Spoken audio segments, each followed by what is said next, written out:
জ্ঞান পিপাসু বিদ্যার্থী চ্যানেলে আমি বিউটি নিয়ে আসছি আজ দশম শ্রেণীর কবিতা খুল্লনার 12 মাসার প্রশ্নের উত্তর। অতি সংক্ষিপ্ত উত্তর দাও। খুল্লনার মায়ের নাম কি? খুল্লনার মায়ের নাম রম্ভাবতী।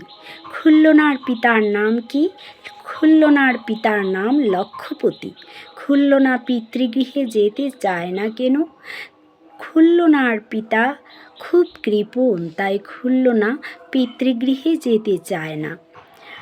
খুল্লনার মাতা পিতা ভাই বড়ই কৃপণ। শুদ্ধ উত্তর পিতা। ছাগের ড্যাশ নাহিক অবনী।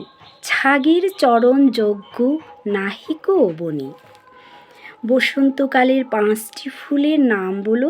বসন্তকালের 5টি ফুল: অশোক, কিংশুক, কাঞ্চন, কেতকী, ধাতুকী। খুল্লনা বলেন তরু ড্যাশ। খুল্লনা বলেন তরু তুমি বড়লোক। খুল্লনা কাকে বড়লোক বলে সম্বোধন করেছেন? খুল্লনা তরুকে বড়লোক বলে সম্বোধন করেছেন। দীর্ঘ উত্তর লিখো। খুল্লনার 12 মাসের দুঃখ বর্ণনা করো, অথবা কবিতাটি অবলম্বনে দুঃখিনী খুল্লনার পরিচয় দাও, অথবা খুল্লনার 12 মাসা কবিতার সারাংশ লিখো।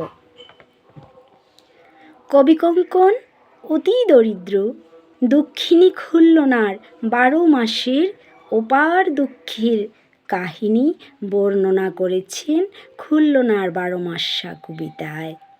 খুল্লনার একমাত্র সম্পদ ছিল ছাগল।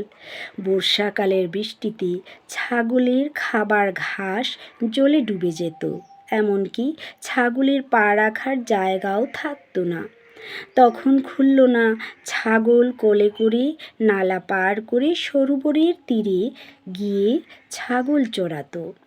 সকালবেলা ছাগল নিয়ে বেরোনোর সময় নিজে খাবার জন্য নিয়ে যেত অল্প চালের কণা। রোদে পুড়ে জলে ভিজে, এমনকি পায়ের আঙুলের জোড়ায় কাদা লেগে আঙুল পচে যায় তার। আবার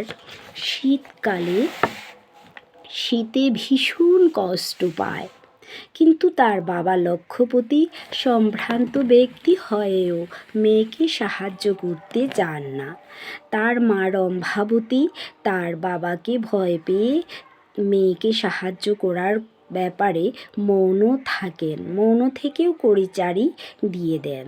তাই খুল্লনা বাবার কৃপণতার জন্য মা বাবা ভাই থাকা সত্ত্বেও বাবার বাড়িতে যেতে চায় না। বসন্তকালে প্রকৃতির আনন্দ ও সুহাগ দেখে খুল্লনার মনে দুঃখ আরও বেড়ে যায়। সে ভাবে লতা ও বৃক্ষ পরস্পরকে সোহাগ ভরে আলিঙ্গন করে, নানা ফুল ফুটিয়ে মুগ্ধ পরিবেশ গড়ে তোলে, ময়ূরী প্রেমের নাদ করে নাচে। ওদের ভাগ্য তার নিজের ভাগ্যের চেয়ে অনেক ভালো, কারণ তার জীবনের লেখা খাতায় এসবের কোনো ছোঁয়া নেই। দুঃখই খুল্লনার জীবন গাথা। লতাবেষ্টিত অশোককে দেখে খুল্লনার মনে কী ধরনের ভাবান্তর উপস্থিত হয়েছিল? লতাবেষ্টিত অশোককে দেখে খুল্লনার মনে দ্বিগুণ দুঃখের ভাবান্তর উপস্থিত হয়েছিল। রমণী নিজের ভাগ্যের সাথে তুলনা করে অশোককে প্রশংসা করে বড়লোক বলেছে, আর লতাকে বলেছে যে কী তপস্যার ফলে লতা এত ভালো ভাগ্য পেয়েছে যে অশোককে জড়িয়ে ধরেছে, এবং অশোক প্রেম ভরে লতাকে কোলে তুলে নিয়েছে। এসব ভাগ্যের ছোঁয়া খুল্লনার জীবনকে স্পর্শ করেনি। চিরদুঃখিনী খুলল না, দুঃখে মর্মাহত হয়ে বলছে লতার জন্ম তার মানুষ জন্মের চেয়ে ভালো।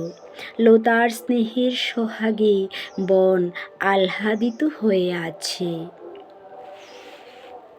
শুনি খুল্লনার চিত্তে বাড়ে এ বিষাদ। খুল্লনার এই বিষাদের যথার্থ কারণ বর্ণনা করো। খুল্লনা যখন 12 মাসের দুঃখের তাপে জর্জরিত হয়ে উঠেছে, তখন বনে ছাগল চড়াতে চড়াতে ময়ূরীর মধুর গুঞ্জনে প্রেমের নৃত্য দেখে খুল্লনার নিজের জীবনের প্রেমের বনে বিরহের দাবানল জ্বলে উঠল। ওর জীবনে প্রেম আনন্দ বলতে কোনো কিছু ছিল না, ছিল শুধু দুঃখ আর দুঃখ। ময়ূরী যখন আনন্দে প্রেমনাদ করছিল, তখন তা শুনে চিরদুঃখিনী খুল্লনার চিত্ত থেকে বেরিয়ে আসছিল বিষাদের নিঃশ্বাস। প্রকৃতির গাছ লতা পশু পাখি ইত্যাদির আনন্দ দেখে খুল্লনা নিজের জীবনের দুঃখকে তুলনা করে আরও বেশি দুঃখিত হয়েছিল। সে অনুভব করেছিল সে নিতান্ত নগণ্য। শূন্যস্থান পূর্ণ করো। কালি গিয়াছিলাম তোমার বাপের ভবন, ভালো মন্দ কিছু না বলিল লক্ষপতি। মৌন করি তবু মাতা রহিল রম্ভাবতী। ভাদ্রের ব্যাগের বৃষ্টি যেন লাগে শ্যাল। বিপরীতার্থক শব্দ লেখো। প্রভাত সন্ধ্যা অর্ধপূর্ণ, দুবলা সবলা, নারী পুরুষ, মন্দ ভালো, স্থল জল, উষ্ণ হিম উষ্ণ। বাঁধিল ছাড়িল ধীর ক্ষিপ্র, গোড়ায় আগায়, দুঃখ আনন্দ, মৌন মুখর, দিবস রজনী, জনম মরণ।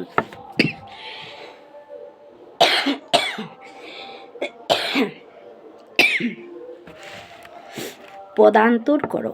প্রভাত প্রভাতী, ক্ষিপ্র ক্ষিপ্রতা, সবলা সবলতা, দুঃখ দুঃখিত, মৌন মৌনতা, দিবস দিবসা, হিম হিমানি, ধীর ধৈর্য, দুর্বলা দৌর্বল্য, নারী নারীত্ব, আনন্দ আনন্দিত, স্থল স্থলজ, রজনী রজনীগন্ধা, জন্ম জন্মগত।